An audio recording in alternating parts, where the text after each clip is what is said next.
ஆளுக்கு ஒரு பேர் வச்சுக்கணும், அனிமல்ஸ்ல ஆளுக்கு ஒரு பேர் வச்சுக்கணும். கிள்ளும் போது கண்டுபிடிக்கணும். அப்படி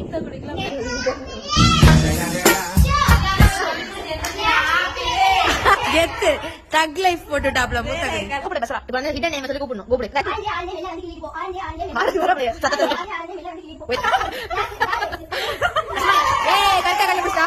இது என்ன விளையாட்டு?